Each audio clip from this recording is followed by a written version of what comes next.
Hey guys, Bob from Clamshell Creations. Today I'm going to show you how I make pendants like this.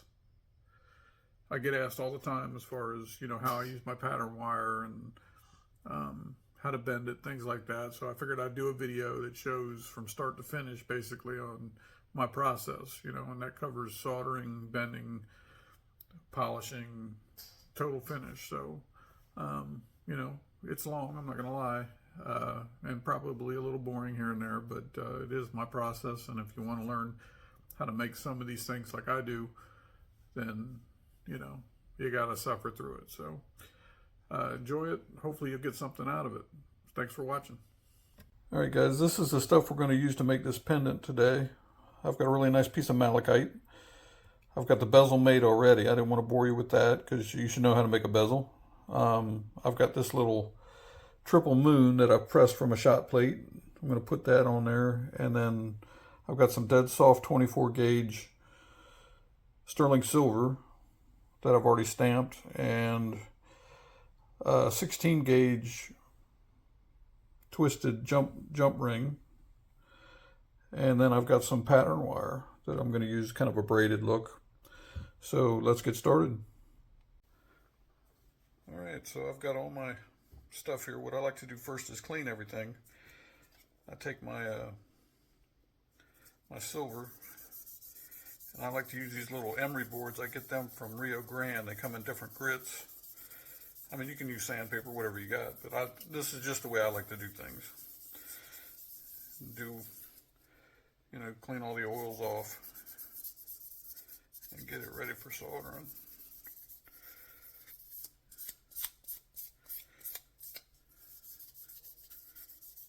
So that's good. Then I take my jump ring, got some sandpaper here, and just rub one side of it. And then the same with my little triple moon. Just get a nice clean surface. It's not quite there.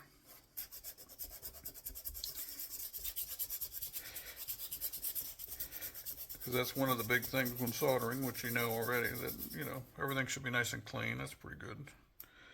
Then I'll take my bezel, do the same thing, get that bottom end nice and clean and ready.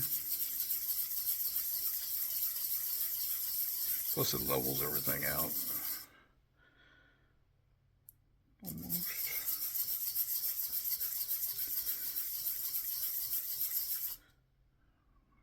Alright, now we're going to be ready to solder.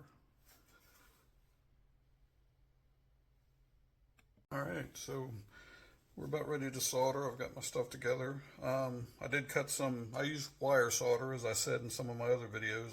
I just prefer it over the pallions. But I've already pre-cut some medium, and we're going to get ready to flux this up. Now I use a couple different fluxes. I like this Rio Ready flux. I get that from Rio Grande, and I use that when I kind of coat the back plate and my solder. I'll dab a little bit just to coat the solder a little bit. And then I have another brush that, excuse my arms there, and what I'll do is I'll coat this piece with flux. It helps with fire scale too. Oops. And then we'll put our bezel down.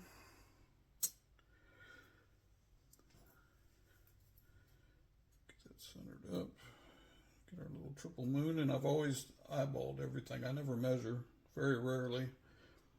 I just kind of eyeball everything if I like the way it looks. And sometimes, you get it off center every once in a while, and then you have to go back and fix it, but it's just the way it is. It's like the way I like to work. I just,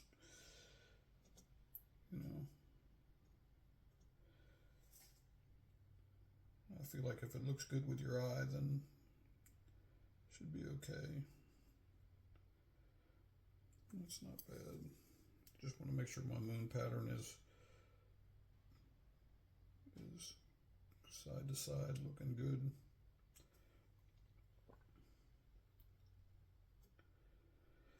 And that doesn't look too bad. So now I'll take my little pieces of wire solder. We'll stick them in up against the bezel, and you'll go. That's one reason I like the wires, because I can get it right up to the bezel. And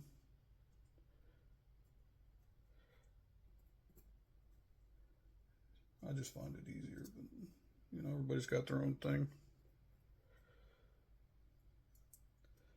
And I like doing my embellishments and my jump ring at the same time I do my bezel. Just find it to be easier and less work. You know, you gotta, some people tell you you gotta do just a bezel and then go back and do your embellishments, and I don't know. I find it easier this way, you know, save time, get it done in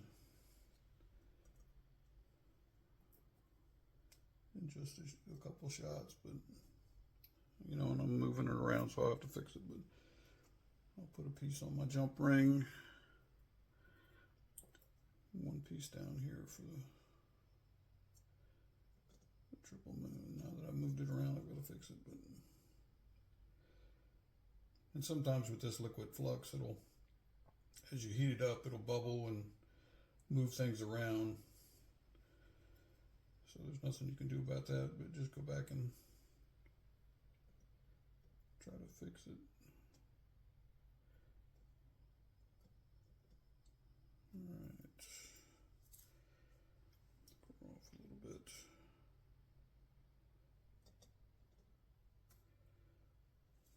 That looks pretty good. So we'll heat her up.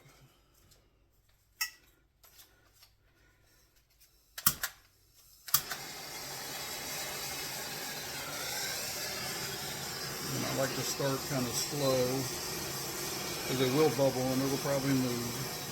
But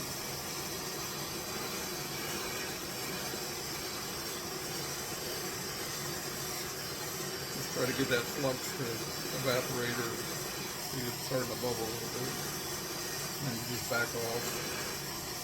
It's moving around, so I'll have to fix it anyway, but let's see if we can get it dried up.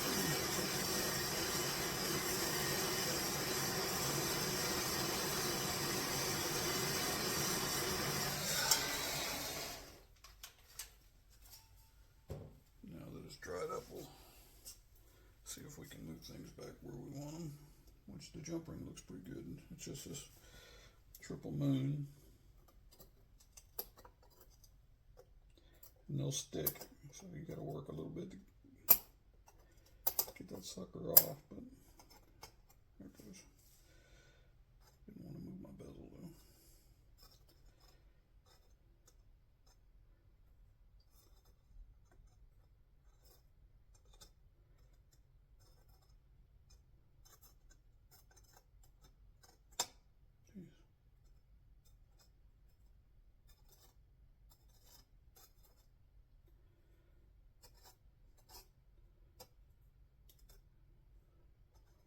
You don't get that much movement, but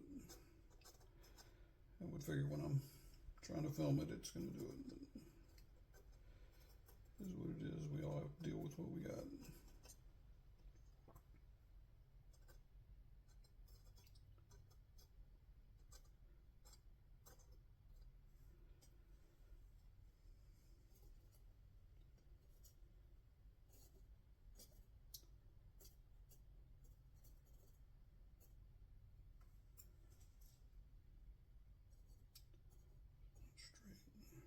Looks pretty good. I think we're okay there.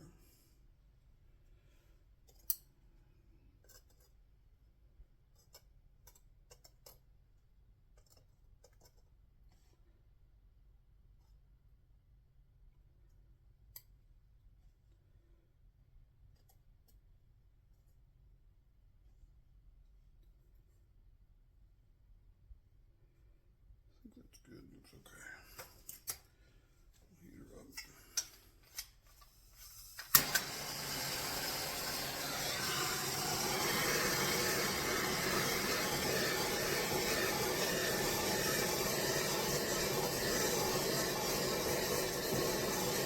circle it, kind of bring the heat to the outside, then hit the inside every little bit.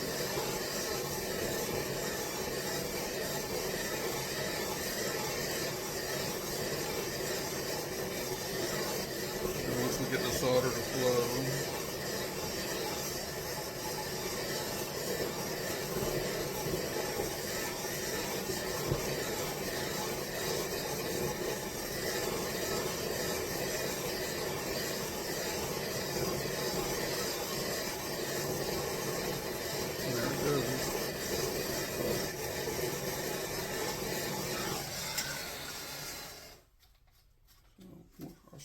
looks like we had a good flow, and everything looks pretty good. I think the triple moon's off just a little bit, tilted, but if I have to, I can go back and try to move that.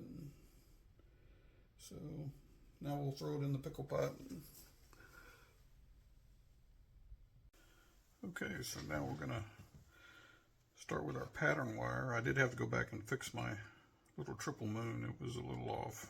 So I did straighten it up. All you had to do was heat it up and loosen the solder and kind of straighten it up real quick, and it's in a good place now. So we're going to start with our pattern wire. A lot of people ask me how I do this, so this way you'll get to see exactly. I use these little half-round pliers, nothing special. The pattern wire itself is dead soft, so it bends fairly easy. And what I usually like to do is I'll start with a long piece. I won't cut it until I get the shape I want. So usually what I'll start doing is sideways, just kind of do slight bends just to get a mild bend going. And I'll hold it up to my jump ring, and then you just slowly want to work it. And after a while you get to a place where you kind of know where to bend it.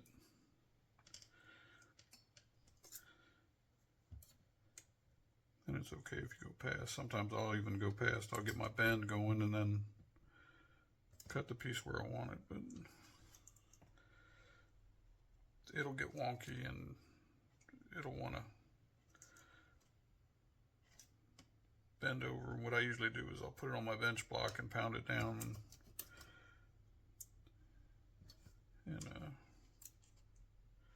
straighten it out, and then just go at it some more. But you try to do it a little bit at a time, little bends. What you don't want are any kinks that'll stand out. Let's see, we're starting to get a nice bend. It meets up nice there. You want it tight to the bezel. Sometimes when I'm at this point, I'll just bend it, try to hold one end and kind of bend it around the bezel itself to get that curve that I need. But you can see it's close. I just got to do this one end a little bit.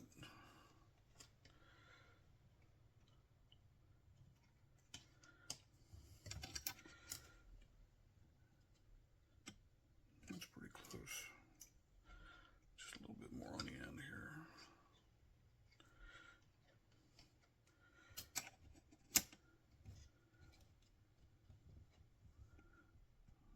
A little bit more down here.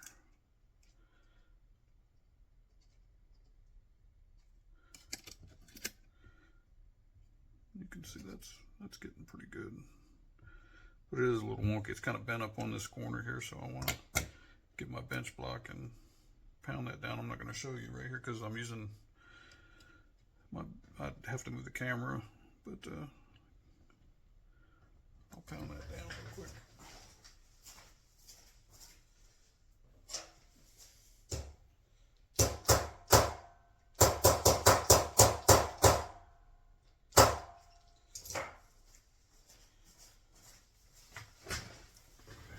Once we get it flat, we'll come back, and of course it usually moves.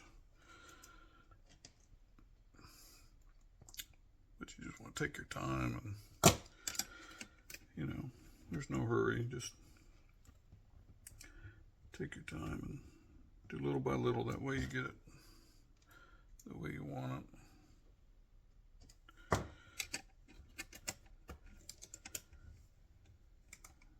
See, I'm too tight here and it's left a gap there, so what I usually do is I'll bend that back out the other way. And then I'll start the curve again up here. I know you probably don't.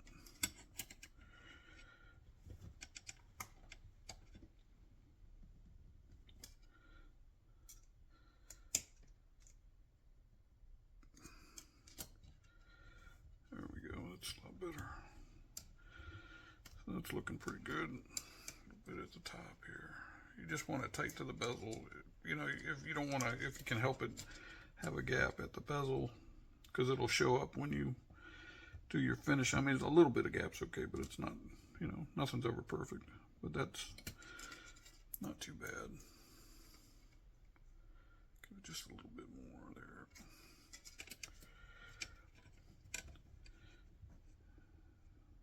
And I'm pretty happy with that. There's a little bit at the bottom, but you can always tighten it.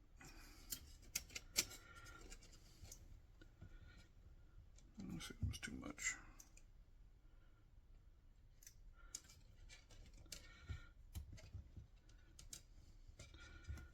And then usually once I have that's pretty good. I'll take a magic marker and just mark where I want to cut it. And I'll usually cut it a little long. I'll try to follow that angle so it fits up against my triple moon. And then I just use a pair of side cutters basically, and I'll put it on my mark. Snap that, because they're a lot harder to bend once you cut them. It can be a lot harder to work with, and that's pretty good. That's got a pretty good fit, so I'm happy with that. I'll just have to put it on my bench block and flatten it. You want to make sure they're flat, but that's good. That's one side. Now we'll do the other side. And this is virtually how I do most of my pendants. I mean, I always use pattern wire.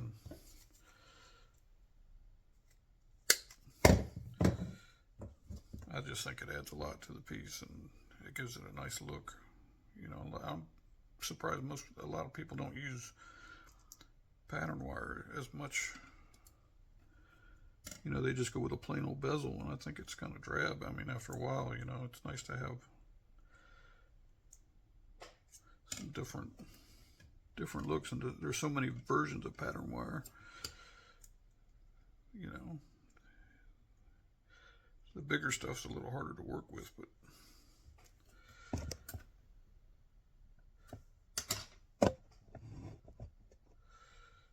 but you know, you do it enough, and like anything, you get the hang of it.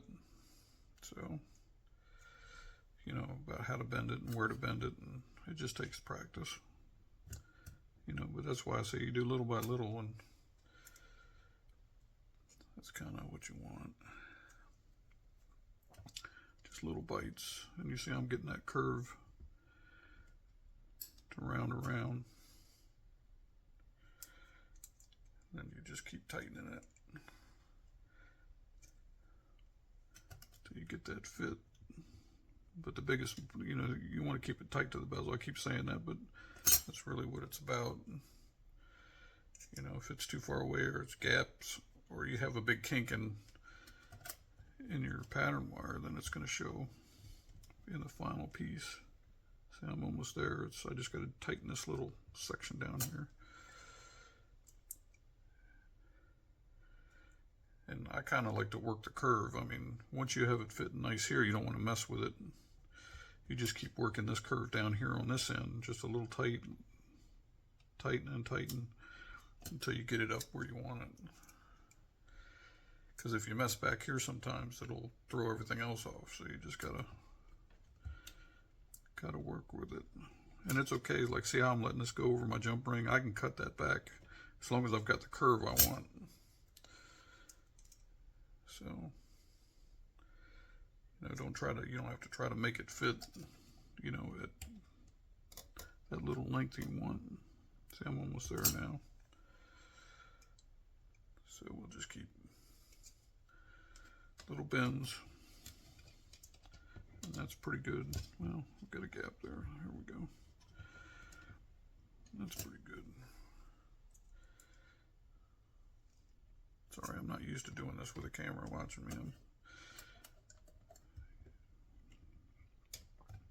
So that's pretty good fit. Right there. There's a little bit of a gap there, but I can fix that. So what I'll do is cut this piece to length here.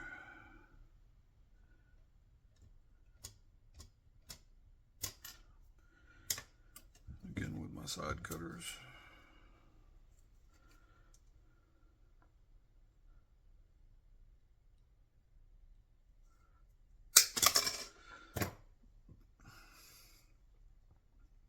Bend that down a little bit.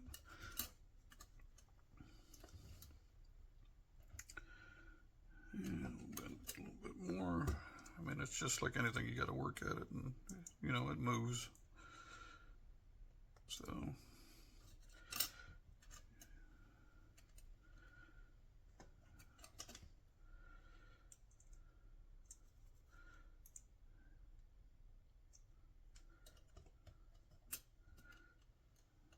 we're getting there.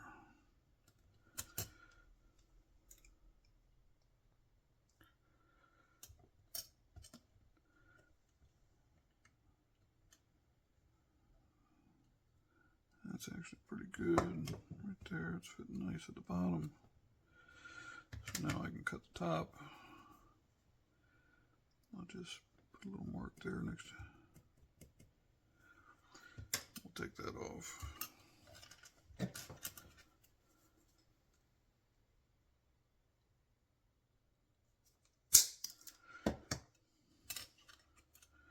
There you go. It's a pretty good fit. Both sides. And that's roughly what it'll look like. I'm going to do a little bit of adjustment. I'm going to put them on the bench block and flatten them out. You know, want them nice and flat, and then we'll put them all in a pickle pot and get them, prep them, you know, for soldering. But that looks pretty good. I think we're good there. So I'm going to go ahead and flatten these out and clean them up a little bit, and then we'll get ready to solder. Okay, so we've got our pieces cleaned up, or out of the pickle pot anyway. Now I'll take my emery board, like in the, you know, I showed you earlier, and I'll just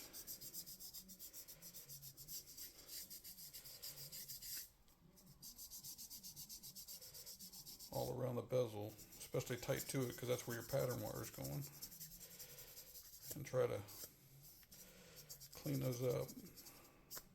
So we get good mark or good solder there.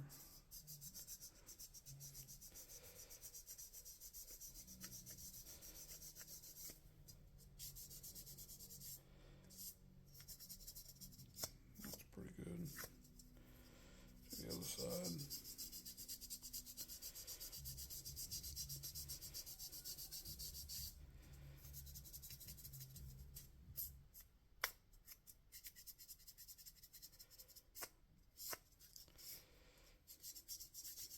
Work your way around. You know, a lot of it's in the prep, so you want pieces nice and clean so you get a good solder in there.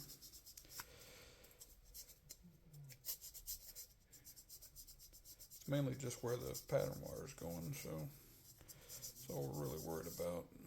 Get that nice and clean, and that looks pretty good.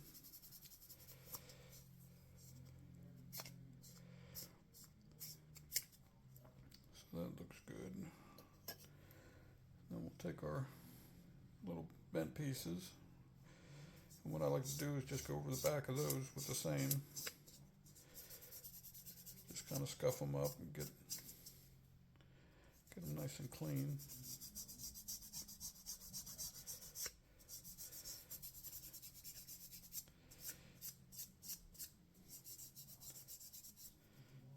pretty good. Get our other one. Now the biggest thing when you're soldering pattern wire is you want to make sure it's flat. You don't want any gaps, against the back plate, because they'll show when you're done. You want it to look like one seamless kind of piece where you can't see there were actually two pieces there, the back plate and the pattern wire. It'll look like one piece. And that's what we're going for. And if you have a gap, if it's not flat to the back plate, then, you'll see that. I told you earlier too that I use a different flux, or two different fluxes. I like using handy flux when I do my pattern wire because it's more of a paste, and I'll use a little brush, just a little cheap old plastic paintbrush, and then I'll put some on my brush, and I'll just paint it where the pattern wire's going. Just put a little bit down, and because your solder's going to flow wherever your flux is, so you try to keep it all where your pattern wire is going to go.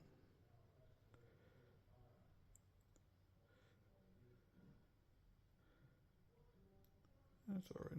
It's a little messy, but it's all good. A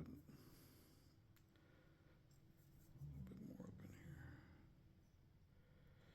because you just want that good solder. And then I'll take these pieces and do the same thing. I'll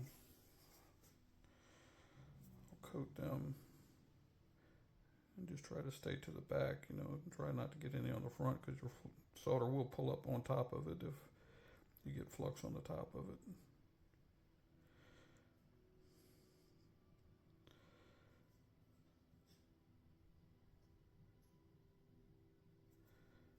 That's pretty good.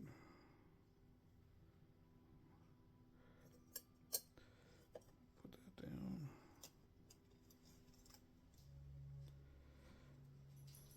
Get our other piece. Do that one.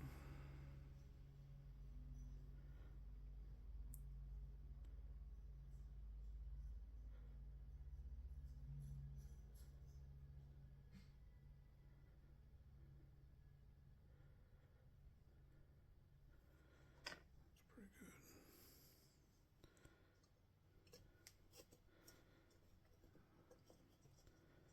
Once you get them down, I like to press them a little bit just to make sure that they're kind of stuck together to the back plate anyway.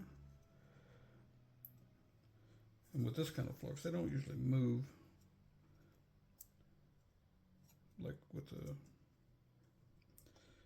liquid or the liquid flux. You know how it bubbles. This doesn't usually do that. And that looks pretty good. I'm happy with that. So I've pre-cut some easy solder, because we've already done the hard and medium. And again, I'll put some of the liquid flux on there just to coat the solder chips. And then I'll place these around the outside of the pattern wire. And that's again why I like the wire solders, because I can just place it right up against it. I'll usually do about 6 little pieces, because you want it to be able to flow underneath and make that good bond. You just got to remember when you cut your back plate that you leave enough room for your pattern wire. That one down a little bit. I think we'll be good there.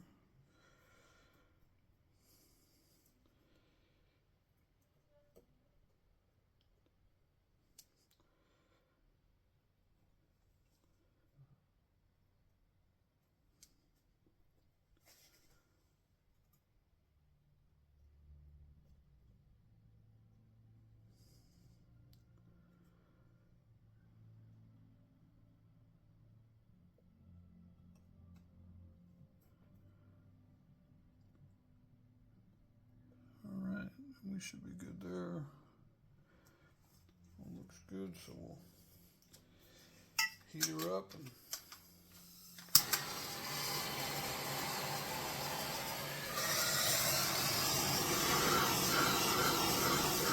I try to concentrate my heat to the outside. You know, I do these little circles and then hit the inside every little bit.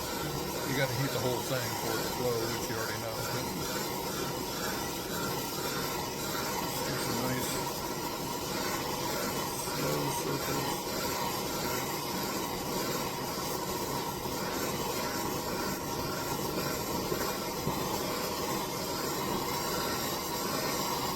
Concentrate that heat on the pattern wire.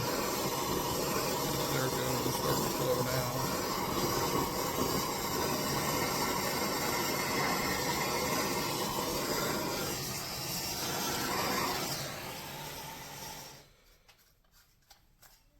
We'll let it cool off and see how we did.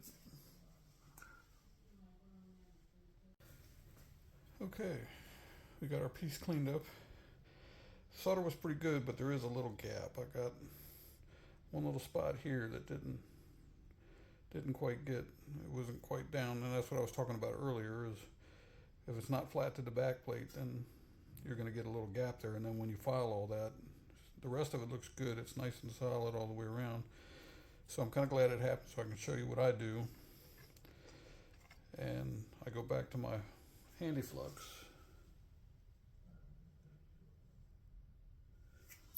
Get a little bit on a brush, and what I'll do is try to stick that kind of underneath. See how it's going underneath there? That gap. Just paint it in there. And then I've cut some extra easy solder. I think I'll get away with just one piece maybe. We'll stick that. Actually, we'll do two just in case. I don't know, one's probably enough. I think that's plenty. Stick that right there. And I've got this small torch I like to use for things like this where I'm just heating kind of one area. What we'll do is heat that up. It'll take a little longer with this one, but you can kind of focus the heat kind of underneath of it, and you know, you still have to heat the majority of the piece, but you just want to get it to flow, you know, kind of where you're aiming, so without affecting anything else. And the extra easy usually flows a little easier than, you know, faster than the other stuff.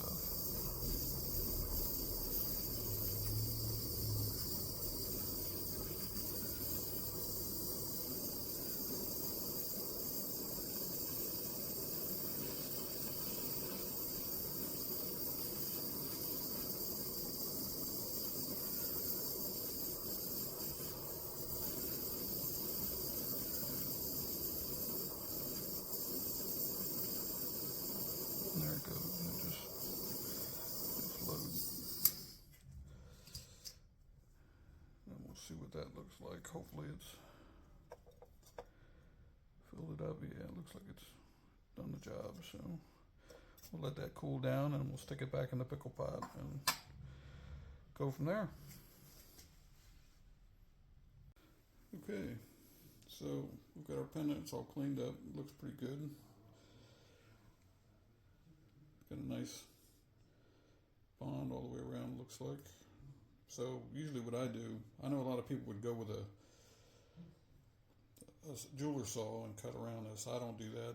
It's just, I hate jeweler saws. They're tedious. You know, I use these snips. And I always save, you know, I know people think you're wasting a lot of silver, but if I cut this section off, I'll use this for shot plate or, you know, something like that. So I never waste anything. I have a cup full of it, and I just, to me, this is easier. It's faster, and like I said, I just hate jeweler saws. They're a pain in the butt. But you know, that's my opinion. It's, you know, so I just cut it right off. What I usually try to do is go right along the edge of the pattern wire. Now this 24 gauge is a little heavier, so it's a little harder to cut, but you gotta have some good snips for that. But again,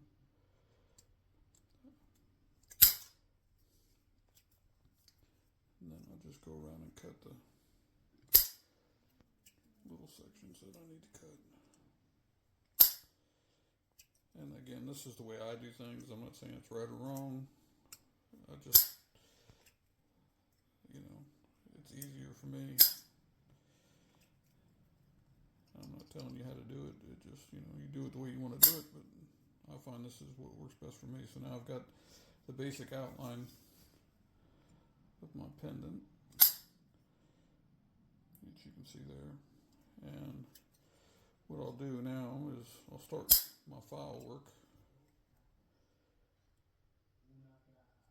That's why I try to cut it as close as I can without, you don't want to bend it or anything, but looks like I might still have a gap there. I might have to fix that after I cut that back. It's hard to tell. Sometimes I'll wait until I file it so I can see if it's actually a gap. It looks like a gap. So we might have to fix that one. Didn't quite go all the way. So let me prep up for that, and I'll come back to you, and then we'll start the filing process. Okay, so we got our spot filled in. Everything else looks pretty good. It's ready to file. So what I would suggest is, I like these files. I got them from Rio. They're little and they're great for doing this kind of work. These three are the ones I use them mainly. It's just a big one flat file. This one's kind of a triangular shape, and then this one's like a rat tail or just circle. And all three of these will do what I need to do to get this finished. So what I usually do is, I've only got a little bit there, so I'll go around the pendant, mainly starting on the curve, and file any excess backplate back. And start that. But the best thing you can do for yourself is get yourself a good set of files, because they're imperative for any of this kind of work. And I don't know if you can tell from the camera, but I'm filing it kind of at an angle, so I'm taking the back plate, and then if I do hit some of the pattern wire, which I will, it's going at an angle, so it's mostly going to be back plate, so I'm actually filing almost underneath. And that's kind of what you want to do, is get that back plate filed back.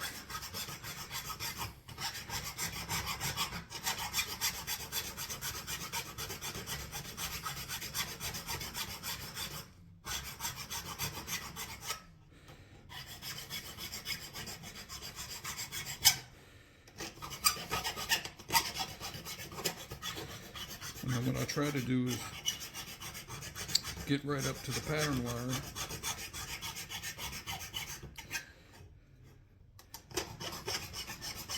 Right now I'm just going to take all the edges off.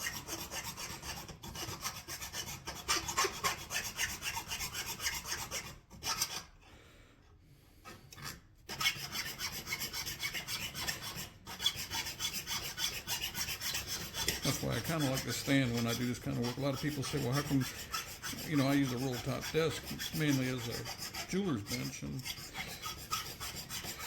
people ask where my bench pin is. Well, I like it over here on this table because I like to stand and be over top of it so I can see.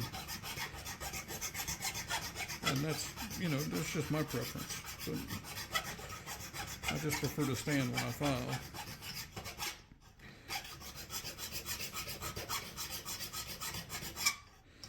But it doesn't take long if you've got a good set of files.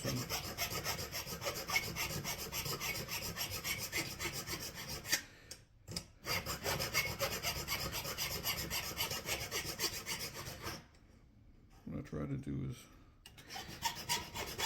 get it to where I can't see any back plates in the top.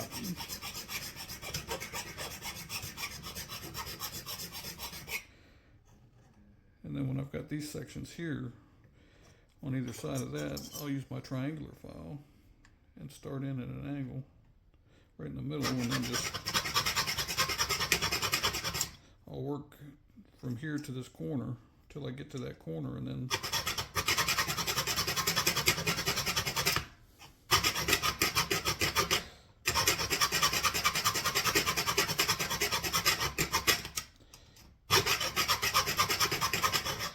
that's pretty good. And then I'll use my flat file, flatten that out.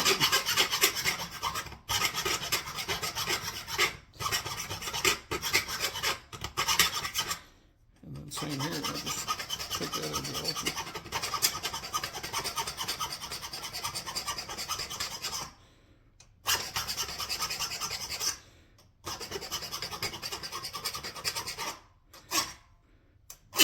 And then I'll do the same thing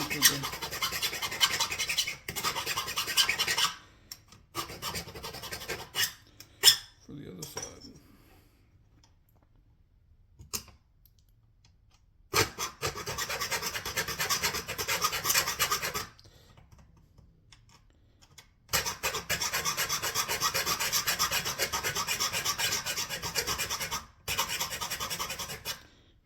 That corner.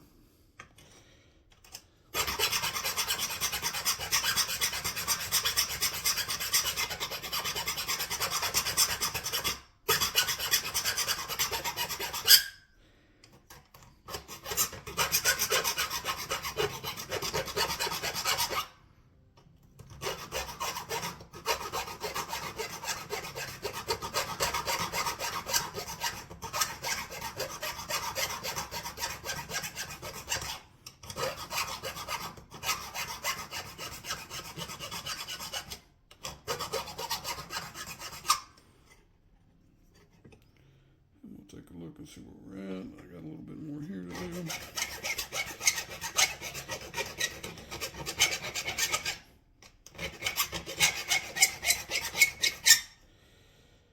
Looks pretty good. You can see here, so I'm getting up to the pattern wire. I don't know if you can see that bright line there, but it's all solid. And what I like to do is I like to file right up to the pattern wire. And then it starts looking like it's just a solid piece.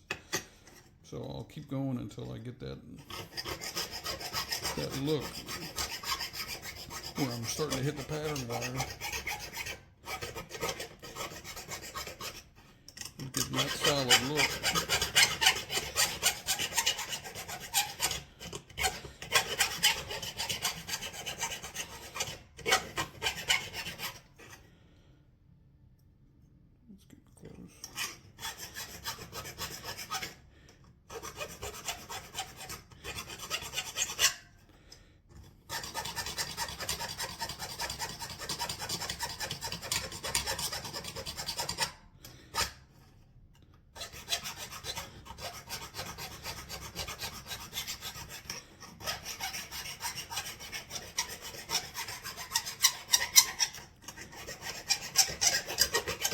It's still kind of going at an angle underneath of it, but I'm starting to straighten it up a little bit so I can get that one piece look that I'm looking for. And that's what I meant when if you have a gap when you solder, you'll see that in the piece. Now you see how it's starting to get silver. It's starting to look like one piece there. I don't know if you can see. This side's looking pretty good. See, this side hasn't done yet, but you can still see there's a line kind of there that's looking like two pieces. So, I mean, this is just my preference. Some people don't care. Some people like the back plate to stick out a little bit around. You know, I don't like that. I like a finished looking piece. I feel like that feels unfinished to me, but you know, you do what you want to do.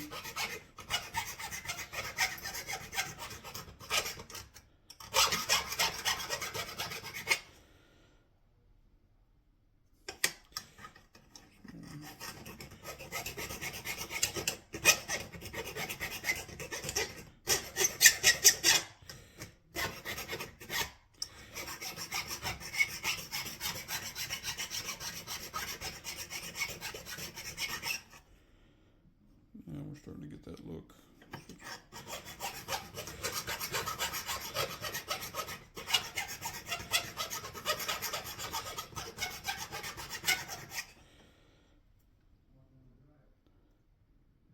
Get close.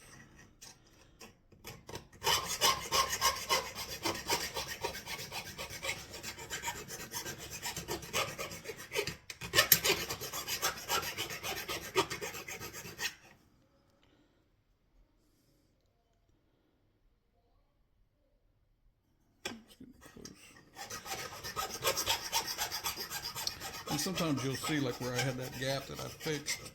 I've got solder in there now, but sometimes it'll leave a line. You know, there's just a little bit of a line there, but it's not bad, and you know, it kind of adds to me to the handmade look. It's, you know, it's not going to be perfect. Like a lot of people like their stuff with a super sheen smeared finish. You know, I don't really care for that. I mean, I like a nice glossy finish, but you know, a few imperfections here and there, to me, kind of give it character and let people know it's handmade. But right now we're looking pretty good.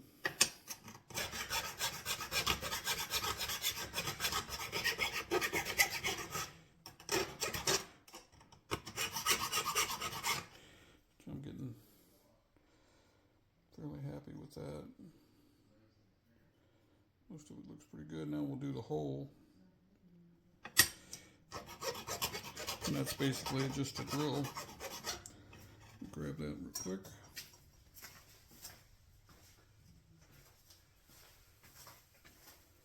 And that's why I kind of like to, you know, I've shown in my other videos where I solder my jump ring right to the back plate. And I like that because, you know, you don't have to worry about it coming off. So we'll just drill that out.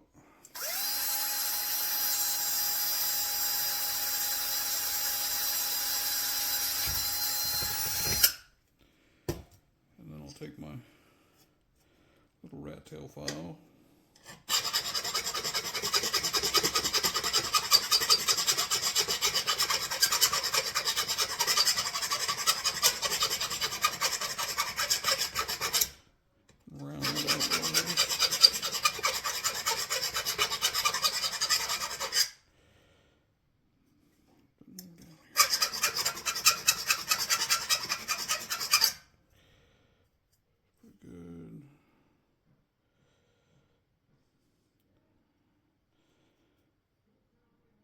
I'm pretty happy with that. That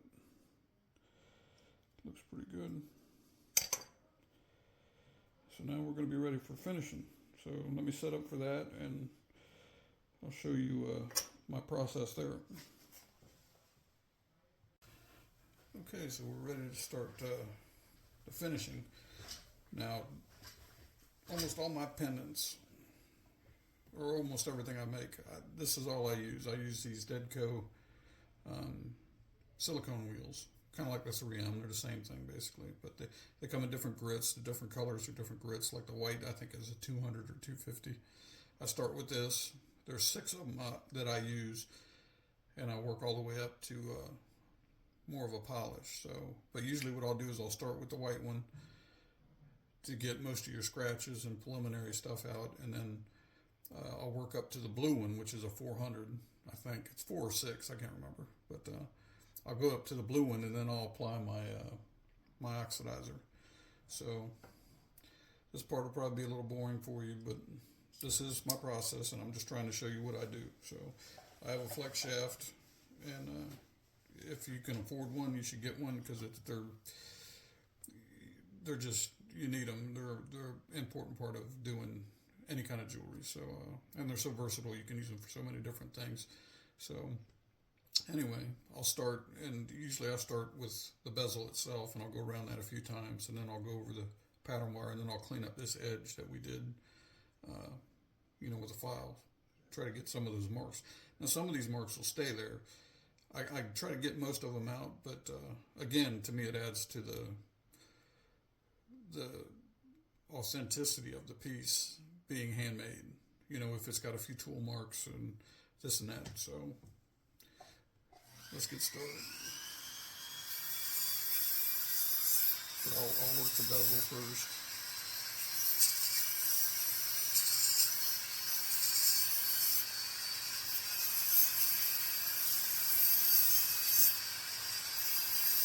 And you don't have to do a ton. The bezel itself is already fairly clean, so we're just going to scuff it up and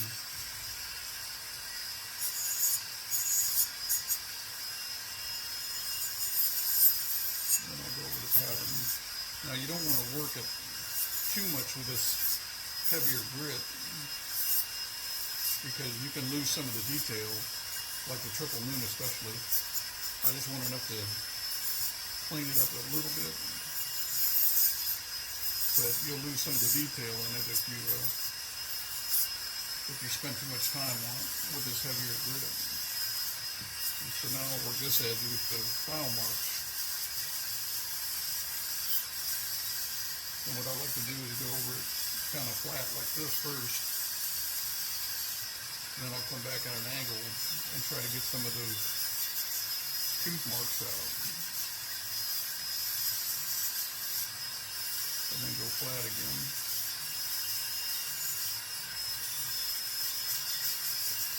But again, this is just my process. You can do it however you want. But I find this works best for me.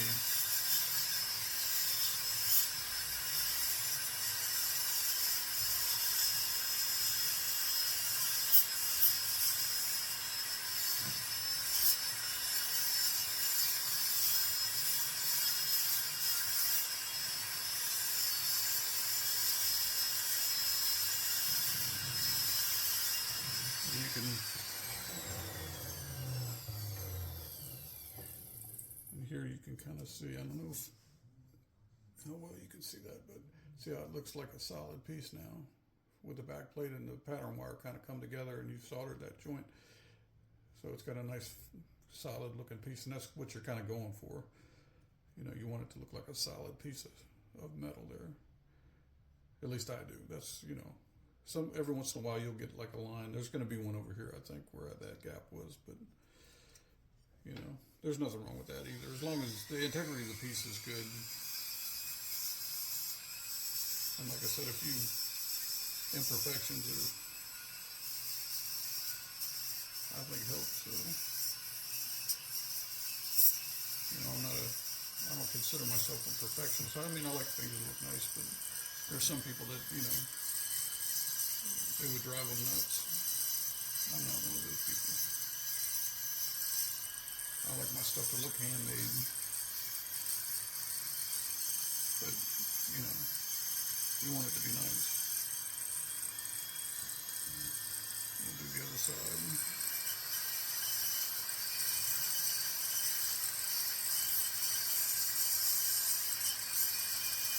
And this first wheel is the one that's going to get out most of your file marks, and so you'll spend a little more time with this one in the beginning. The others will go fairly quick once you get past this one.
You can see right here, There's a spot where that gap was right there where my fingernail is. I don't know if you can see it, but the gap's not there anymore. But the whole, the spot's been filled. But it's possible I could have filed that back just a hair more and maybe gotten through it. But to me, that doesn't bother me. That it's filled. It's nothing wrong with that. So, and to me, it adds to the handmade look. So. But the rest of it looks pretty good anyway.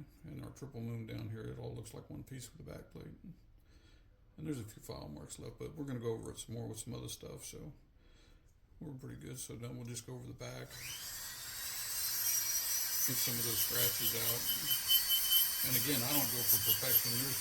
There's going to be some pit marks and other things, But again,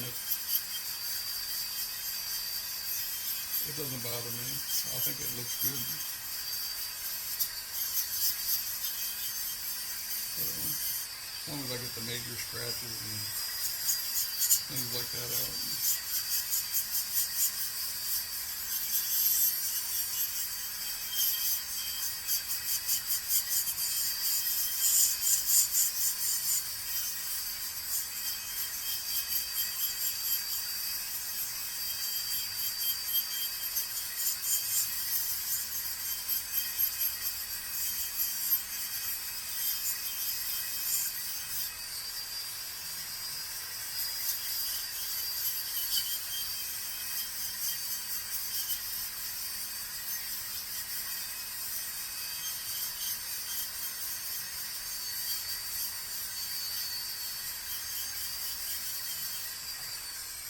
So that's pretty good.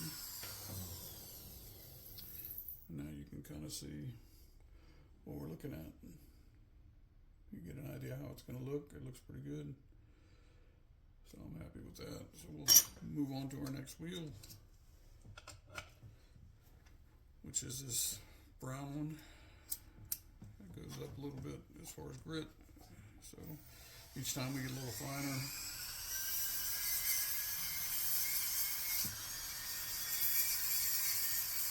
And you can get these wheels, like I said, Deadco, they're cheaper than the 3M, and they're just as good as far as I'm concerned, but, everybody's got a preference. But you can buy packs of, I want to say, 48. I think they come in numbers of 12, so I think you can get 48 for like $50, something like that. And you use 4 at a time on your wheels. You put 4 of these together and they last for a little while, so I just buy packs of 50, and when I need to replace them, I'll replace them. But this is all I use for polishing. This is all I do. So, some people have the big buffer wheels and use all that stuff. I don't go for that mirrored super fine finish. These will be plenty shiny by the time we're done, and I'm happy with that. You feel free to do whatever you want. I just feel like you can make quality stuff without having to spend a ton of money on supplies. There's certain things you have to have. Like I feel like you should have a Fordham handpiece. These are instrumental in doing anything, and there's so many uses for them. So it's worth the investment if you're serious about making stuff.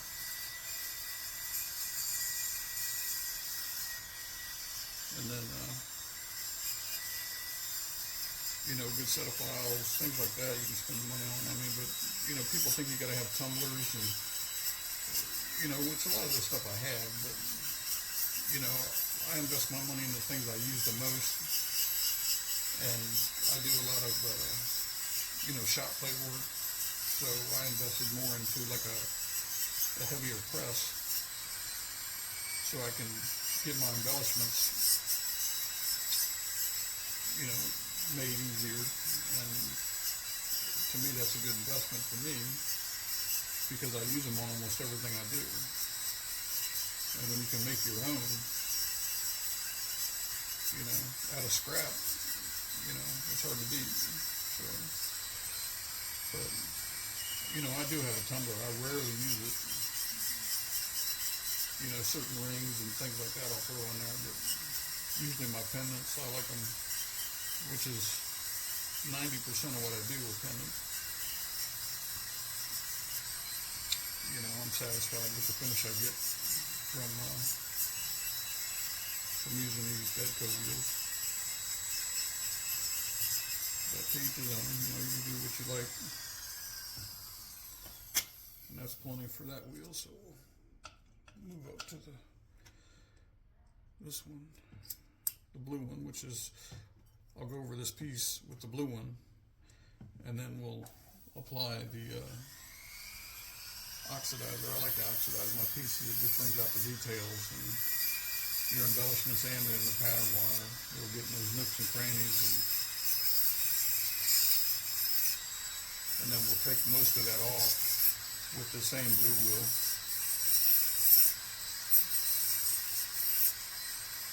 And it doesn't take much. Like I said, you won't spend a ton of time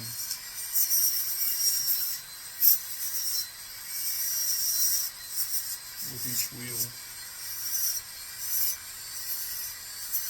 You just want to get the scratches from the previous one out.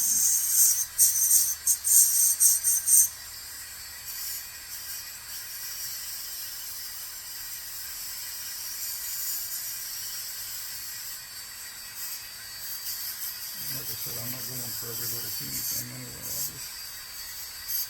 It'll look nice when it's done.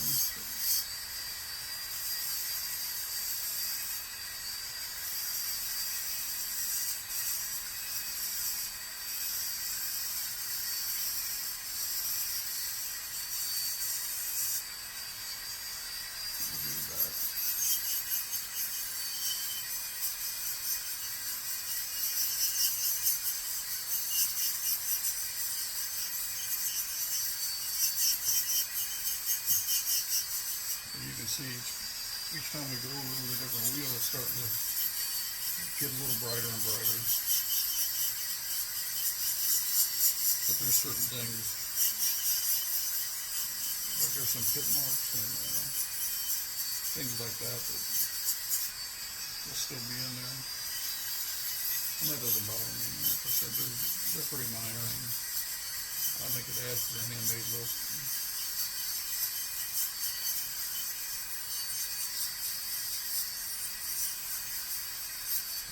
Put that up for now. The 3 wheels here, but you can see I don't know how well you can see that, but there's some pit marks and a couple minor scratches in there, but there's nothing wrong with that. I mean, I think it's starting to shape up and look pretty good. So we'll do our oxidizing and see if I can get it where you can see it, but I use the same jump ring size, which is a twisted 4mm jump ring, 16 gauge. And then I have some bales that are already pre-made for me because I make so many. It's just I don't want to make bales for each piece, and I really like these filigree style bales, so I have them made. But I use this black Midas. Some people use liver sulfur, and I'm sure there's other methods, but I find this to be the easiest. And I just use a little cheap paintbrush that's made out of plastic so the corrosion doesn't, affect it. And then I just dip the paintbrush in. I'll just dab it on these guys.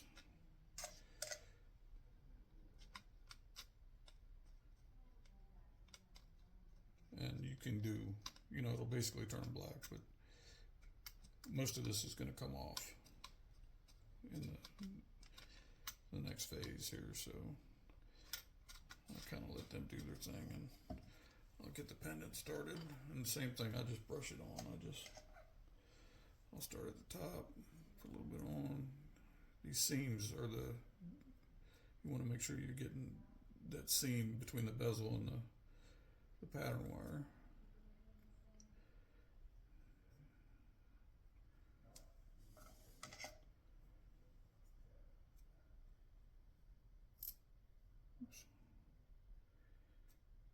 And you just want to, like I said, most of this is going to come off. It'll turn the whole piece black, but you know, I like to coat the whole thing. And then the bezel, you don't have to coat the whole thing, but I usually do. And then a couple spots on the back where my mark is, and such like that. And that's basically it. And then what I usually do is I have a little dish of baking soda and water, and I'll drop these in there, and that'll neutralize the solution. And I know I should be wearing gloves, but I never do. So, and I'll wash my hands, so we're all good.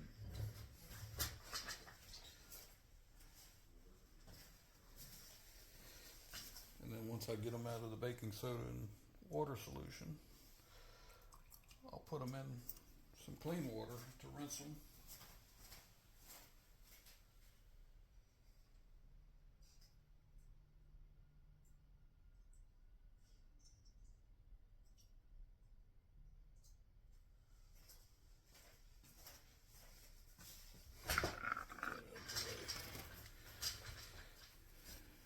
And then I'll dry them off with paper towel.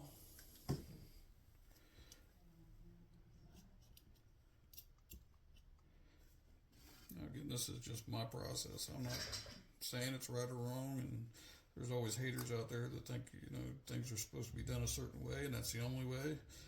You know, I don't really care about that. I do what I want to do. It works for me, and my pieces come out fine. So, you know, you don't like it, don't watch it.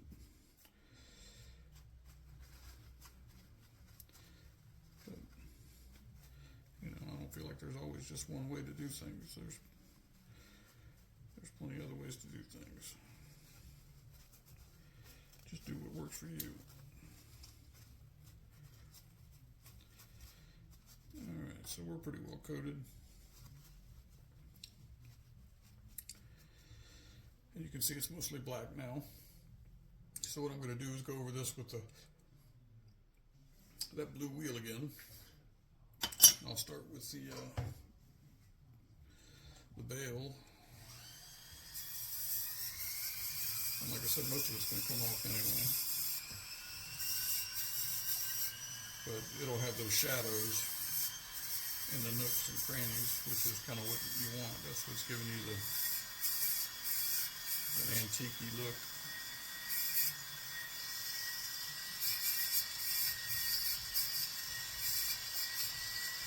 That's pretty good. You don't want to go too crazy. You just want to get the finish off a little bit. You don't want it to be totally clean, because you're going to hit it with 3 more wheels. So, you know, each one will take a little bit off.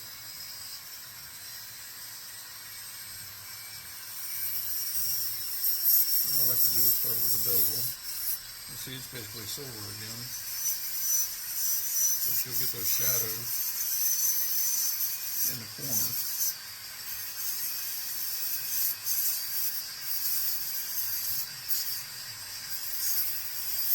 And again, we're going to hit it with 3 more wheels, so don't worry about it. This is just to get the bulk of that oxidation off. And then we'll hit just a little bit. So you want those dark spots to stay there if you can help it.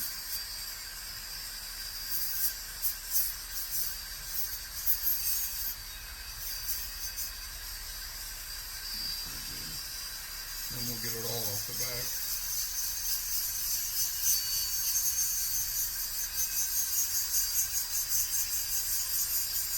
All this does is kind of gives your mark, if you have one, a little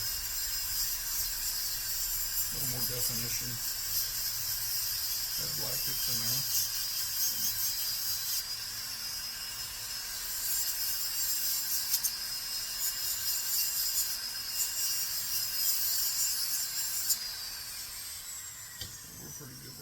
see now that it's starting to take shape. Got some nice color. See, there's that little spot there I was talking about, but it's solid, so I'm not worried about it. So we'll move on to our next wheel, which will be the pink. And from here on out, I'll go over the bail and the jump ring at the same time, so they're all on the same level. And it doesn't take long. I mean,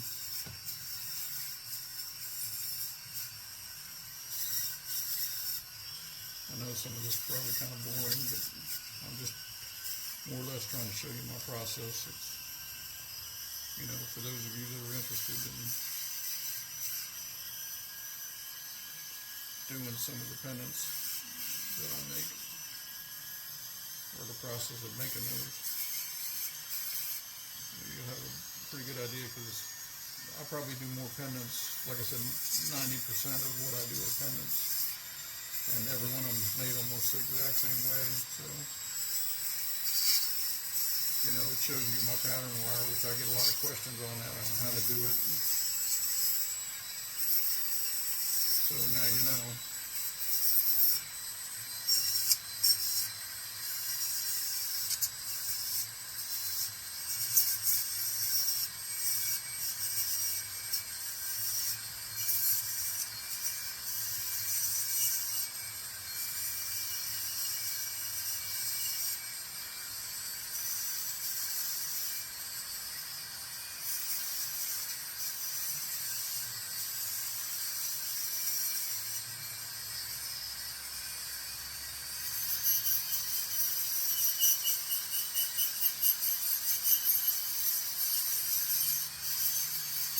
And on average, you know, I do a lot of pendants, like I said, but on average it takes me 2 hours, start to finish.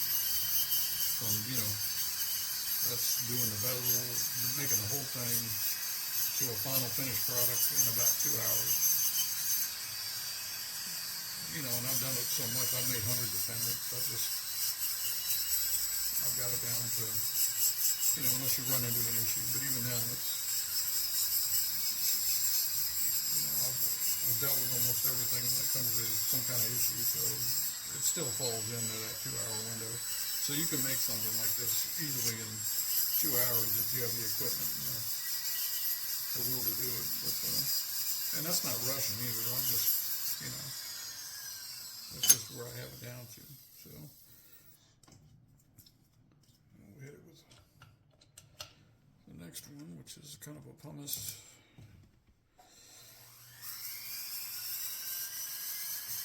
And so a lot of people ask me how I price my jewelry. And on average, like I said, it takes me about 2 hours to make a piece. Whether it be a ring or a pendant. So what works for me is I charge $50 an hour, for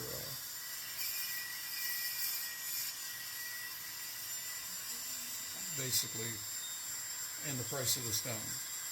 So, like this malachite stone, it was only, I don't know, I bought it some time ago, but it was probably $20, maybe. And then that $50 an hour price includes my silver, so, and my supplies. So, some people might think that's high, you know, but it's a handmade piece, so 2 hours, you know, $100 plus the price of the stone. I'd sell this piece for about $120, $125. I think that's fair for a handmade piece, you know. So, you know, your more expensive stones are going to take you up into the 200s maybe, or, you know, depending on what kind of stone it is. But on average, you know, if you're doing just like malachite or Larimar, things like that, you know, I do $50 an hour, the price of the stone. Now, if it takes you 3 or 4 hours, you know, to do something like this, then, you know, you might have to lower your price per hour, but I can do it in 2 hours, so I feel like that's justified. But, you know, you got to work out your own, what works for you. but that covers all my costs and time, I feel like, and gives me a decent return on my work. So, but that's me, you know. And as you get into more expensive stones, you know, like I do a lot of ocean picture stones, they may cost me $70, $80 a stone, you know. So that's why when I sell those, a lot of times they're $200 or more. I mean, I could make the pendant in a couple hours, but you know, you got the price of the stone is $70, $80, and then I have my 2 hours, which is 180 basically with the stone, and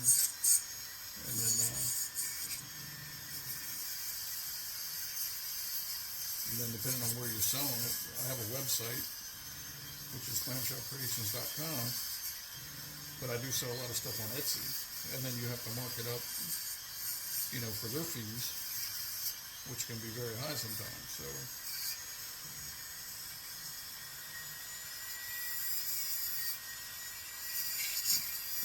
if I sell them on Etsy, your ocean picture stones are going to cost you, you know, the cheapest one's probably $225, and then they go up from there up to even $300. So, but I sell more of those than anything. So, but you got to figure out, you know, there's all kinds of methods to figure out.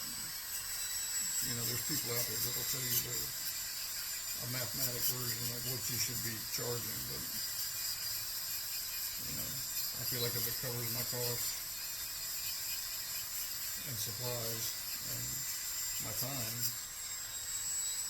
you know, the $50 an hour thing works for me. So if you work a little slower, then you might have to come up with a different formula.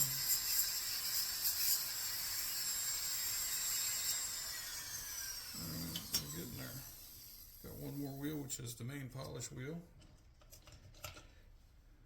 which is the green one, and this will give it a nice sheen, a nice, fairly nice polish. I don't feel like you got to have a buffer. It really brings out the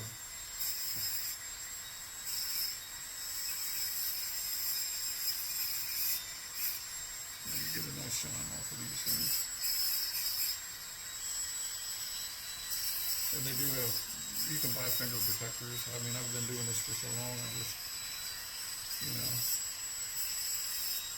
because they can get a little hot sometimes with your wheel, and you can burn your fingers. Trust me, I've done it, especially when you're doing these little jump rings. So I find it, by the time I find the finger protectors, put them on, and then, you know, I could have had it done. So try to get this out here where you can see it. I'm not used to using a camera, so I'm sorry if I'm all over the place, but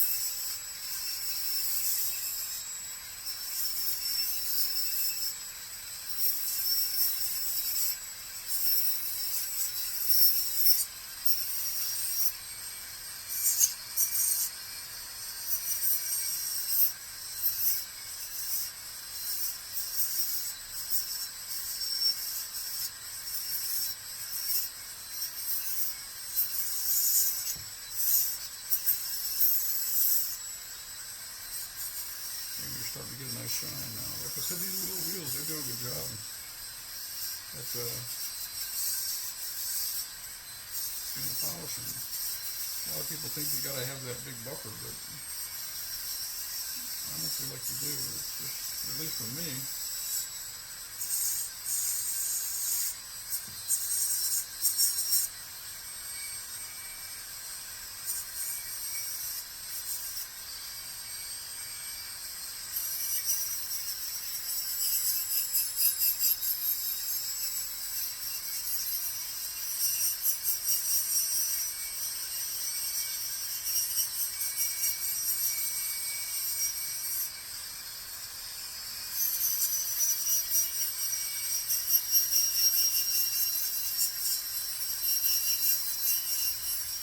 you do get some kind of hand tool, like a Fordham, you should really invest in one of these quick change heads like this, because there's just a lever.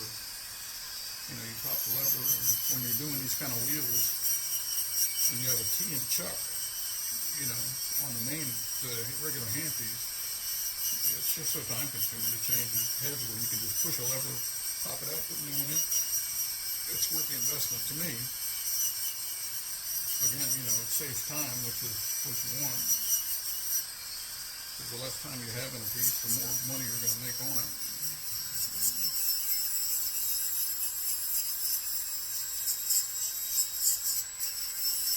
Some almost there.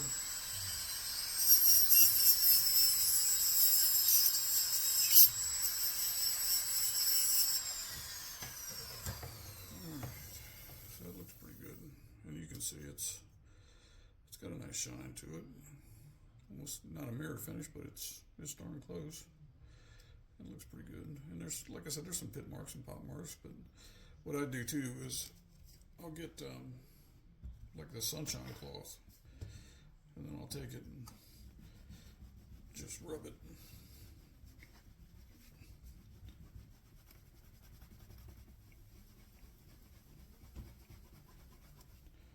And that alone will buff it pretty good. So, but to me, I mean, that's plenty sufficient shine for that. So we're ready to set. I'm going to see if I can move this camera back a little bit so you can kind of see my process for that. But what I like to do in stone is, you know, there's tons of people who say you don't need to glue stones, you don't need to do that. I like the idea of putting just a dab of glue. I use that E6000, and you know, most time you probably don't have to, but I like the security of putting a little bit in there, just in case. And I mean, your bezel is going to hold it in, but I don't know. I prefer it as a backup. I'll spread it around with my finger.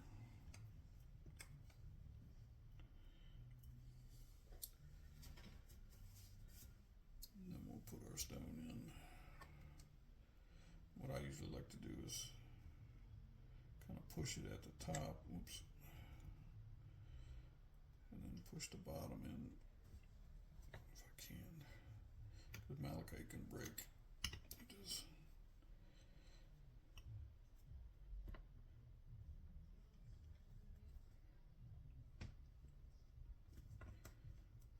I have to push from the back. Oops.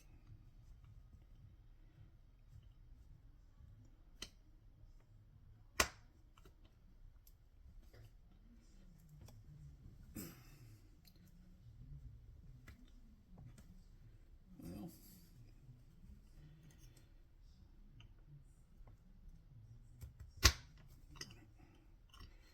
usually not that tight. There it goes. It's starting to go.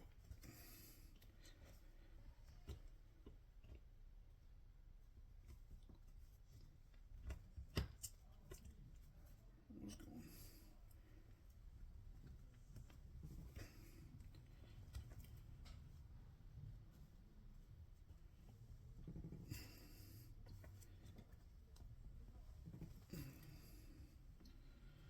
Alright, I feel like it's in there now. I don't usually set my bezels that tight, but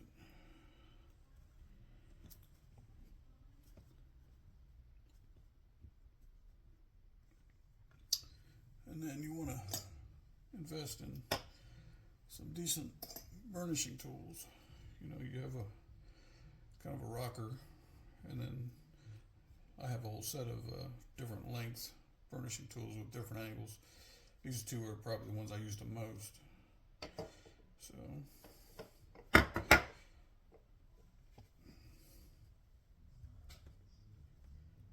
sure she's in there good. And I usually start with the rocker, kind of push, which I don't know how much of that you can see, but I know the camera's a little far away, but I don't have a good setup for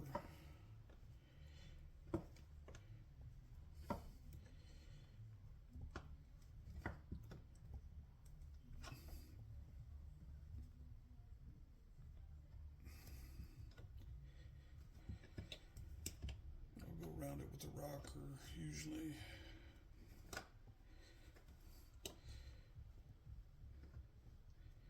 Just to get it set in. And then on this tip, I like to push from, I actually have a pusher, which is a little square. Get right on that edge and push it in and kind of down, flatten it.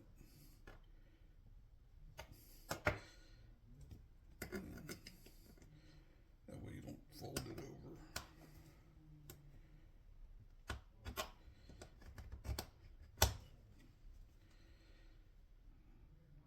That's pretty good. And then once I have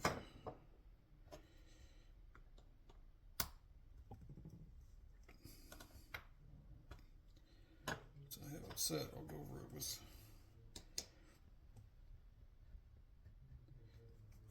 this guy. I use a serrated bezel. What I usually like to do is go on this side and then at an angle with the point facing down, just get the edge of that bezel and kind of fold it over the stone.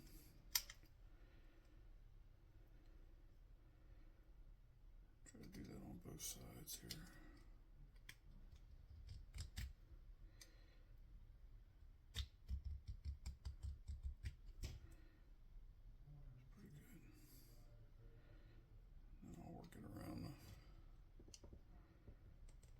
Rest of it you gotta watch with the malachite because it will scratch. It's fairly soft.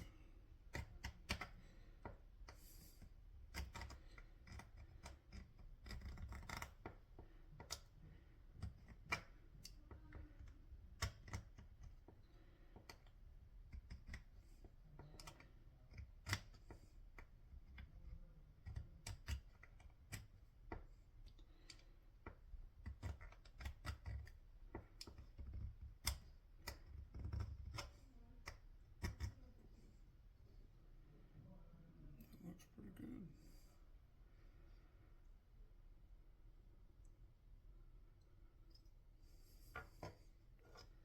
Sometimes I'll put where the piece tapers the other way and just go over that edge just to make sure that it's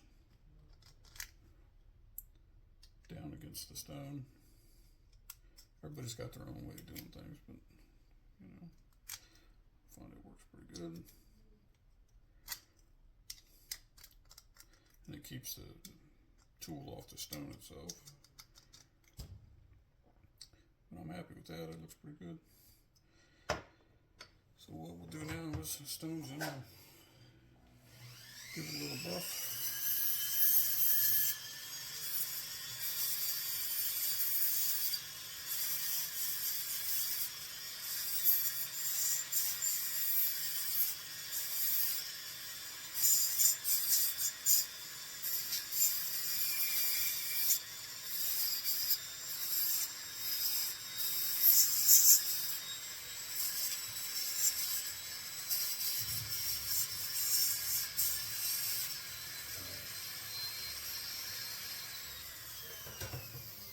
Good. Polished back a little bit. And then I like to kind of hit the stone just with the rag.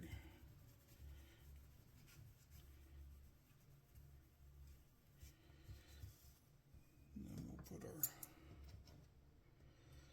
jump ring and bail on and we'll be done. I know this has been a long video and I appreciate you watching if you've stuck it through the whole time, but I get asked a lot about, you know, my process and how I do things. So I figured I'd do a video that from start to end that kind of shows how I do almost 99% of what I do. So that's it. Nice pretty malachite pendant with a triple moon. Like I said, I'd sell this piece probably for about 1.25, maybe up to 140. It just depends on where I'm at too. Some of the shows I do are a little higher end, so if it's a higher end show, I'd do a little higher. But I put it on my website for about 1.25, I think. But that's it. You can do it. I can do it. So, check us out at www.clamshellcreations.com. That's our website, and we're on Facebook. You can follow us there, and on Instagram. I post everything I make usually, so I appreciate you watching. If you stuck it through, I know it's long. I'm not used to working with a camera, so I'm sorry if it wasn't one of those great edited videos that a lot of people have out there, but for me it's more about the content and what I'm teaching you or showing you. So I appreciate you watching. Thanks, guys. Here's